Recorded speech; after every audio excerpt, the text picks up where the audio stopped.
Hello, here we are at our chapter book story time again, and we're going to continue on in Charlotte's Web by E.B. White, and we are in the middle of chapter 10.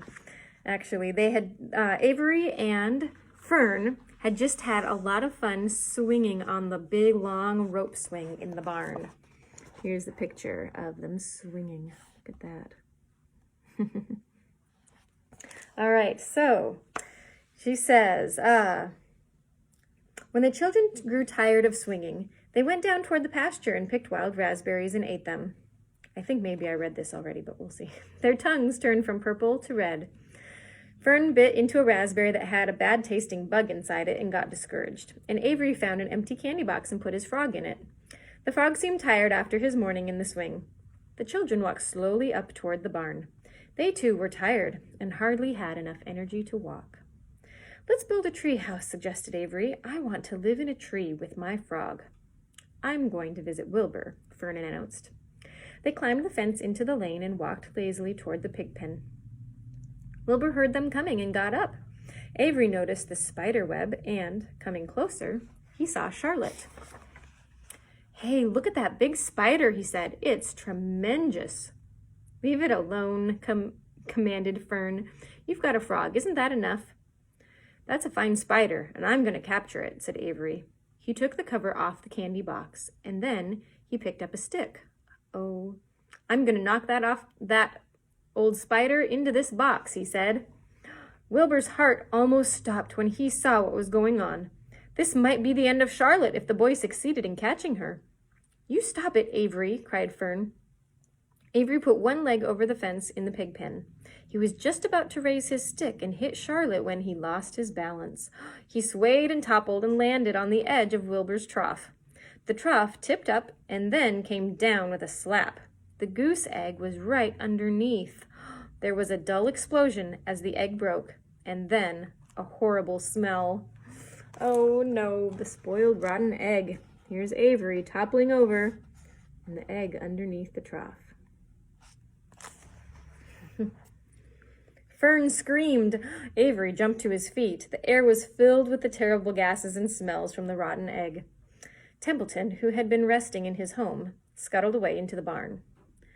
"Good night," screamed Avery. "Good night. What a stink. Let's get out of here." Fern was crying. She held her nose and ran toward the house. Avery ran after her, holding his nose. Charlotte felt greatly relieved to see him go. It had been a narrow escape. Later on that morning, the animals came up from the pasture, the sheep, the lambs, the gander, the goose, and the 7 goslings.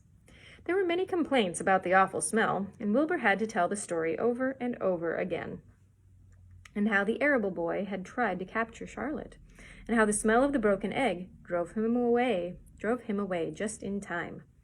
"It was that rotten goose egg that saved Charlotte's life," said Wilbur.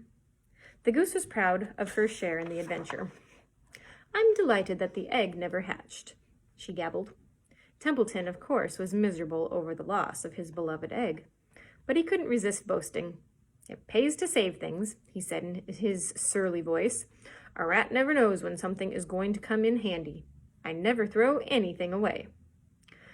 "Well," said one of the lambs, "this whole business is all well and good for Charlotte, but what about the rest of us? The smell is unbearable. Who wants to live in a barn that is perfumed with rotten egg?" "Don't worry, you'll get used to it," said Templeton. He sat up and pulled wisely on his long whiskers, then crept away to pay a visit to the dump. When Lurvy showed up after lunchtime, he was carrying a pail of food for Wilbur. He stopped short a few paces from the pig pen. He sniffed the air and made a face. "What in thunder?" he said. Setting the pail down, he picked up the stick that Avery had dropped and pried the trough up. "Rats," he said. "Phew, I might have known a rat would make a nest under this trough. How I hate a rat." And Lurvy dragged Wilbur's trough across the yard and kicked some dirt into the rat's nest, burying the broken egg and all Templeton's other possessions. Then he picked up the pail. Wilbur stood at the trough, drooling with hunger. Lurvy poured, and the slops ran creamily down around the pig's eyes and ears. Wilbur grunted. He gulped and sucked and gulped, making swishing and swooshing noises, anxious to get everything at once. It was a delicious meal. Skim milk, wheat middlings, leftover pancakes, half a donut, and the rind of a summer squash, 2 pieces of stale toast, a third of a ginger snap, a fish tail, 1 orange peel, several noodles from a noodle soup, the scum off of a cup of cocoa, an ancient jelly roll, and a strip of paper from the lining of the garbage pail, and a spoonful of raspberry jello. Wow! Wilbur ate heartily. He planned to leave half the noodle and a few drops of milk for Templeton. Then he remembered that the rat had been useful in saving Charlotte's life, and that Charlotte was trying to save his life. So he left a whole noodle instead of a half. Now that the broken egg was buried, the air cleared and the barn smelled good again. The afternoon passed and evening came. Shadows lengthened. The cool and lengthy breath of evening entered through doors and windows. Astride her web, Charlotte sat moodily eating a horsefly and thinking about the future.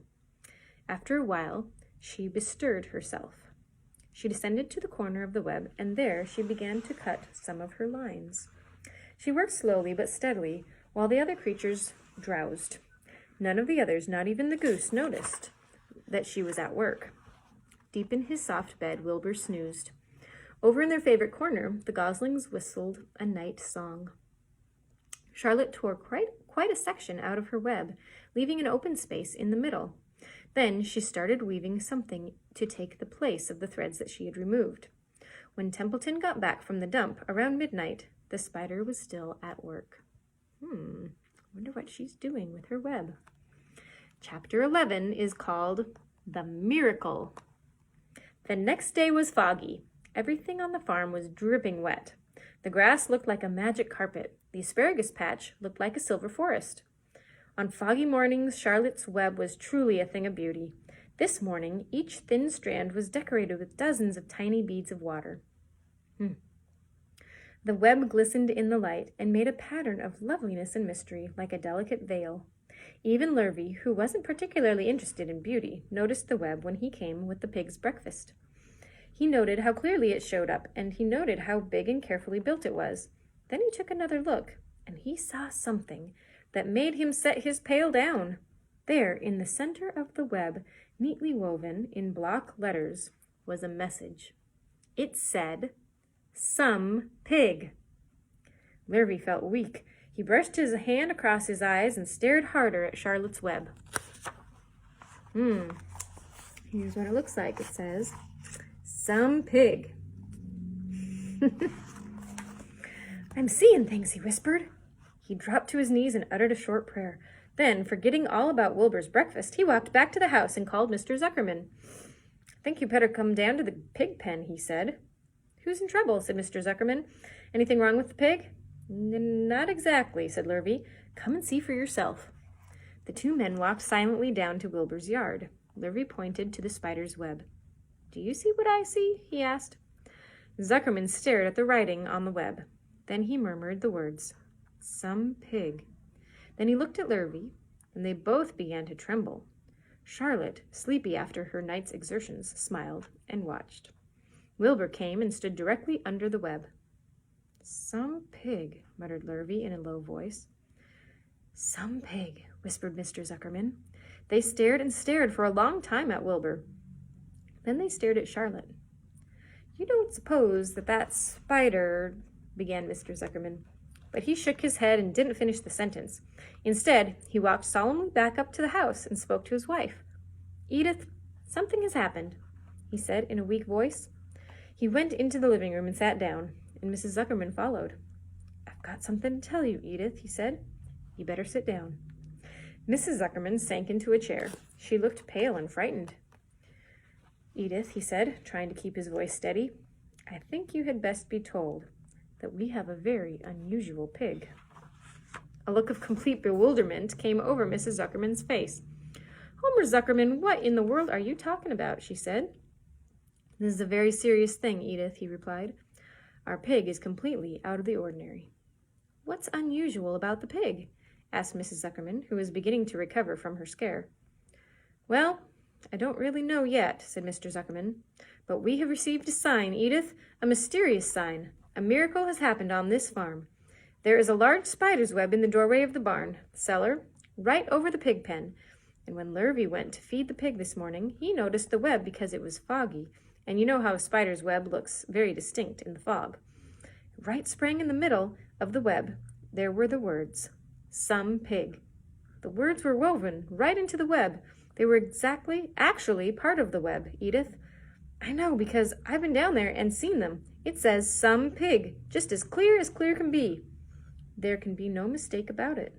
A miracle has happened and a sign has occurred here on earth, right on our farm, and we have no ordinary pig. Well, said Mrs. Zuckerman, it seems to me you're a little off. It seems to me we have no ordinary spider. Oh, no, said Zuckerman. It's the pig that's unusual. It says so, right there in the middle of the web. Maybe so, said Mrs. Zuckerman. Just the same, I intend to have a look at that spider. It's just a common gray spider, said Zuckerman. They got up, and together they walked down to Wilbur's yard. You see, Edith, it's just a common gray spider. Wilbur was pleased to receive so much attention. Lurvy was still standing there. Mr. and Mrs. Zuckerman, all three, stood for about an hour, reading the words on the web over and watching Wilbur. Charlotte was delighted with the way her trick was working. She sat without moving a muscle and listened to the conversation of the people. When a small fly blundered into the web, just beyond the word pig, Charlotte dropped quickly down, rolled the fly up, and carried it out of the way. After a while, the fog lifted. The web dried off, and the words didn't show up so plainly. The Zuckermans and Lurvy walked back to the house. Just before they left the pig pen, Mr. Zuckerman took one last look at Wilbur. You know, he said in an important voice, I've thought all along that pig of ours was an extra good one. He's a solid pig. That pig is as solid as they come. You notice how solid he is around the shoulders, Lurvy? Sure I do, said Lurvy. I've always noticed that pig. He's quite a pig. He's long and he's smooth, said Zuckerman. That's right, agreed Lurvy. He's as smooth as they come. He's some pig. When Mr. Zuckerman got back to the house, he took off his work clothes and put on his best suit. Then he got into his car and drove to the minister's house. He stayed for an hour and explained to the minister that the miracle had happened on the farm.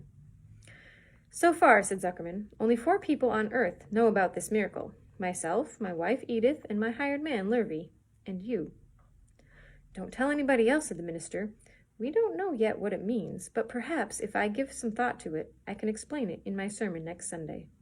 There can be no doubt that you have a most unusual pig.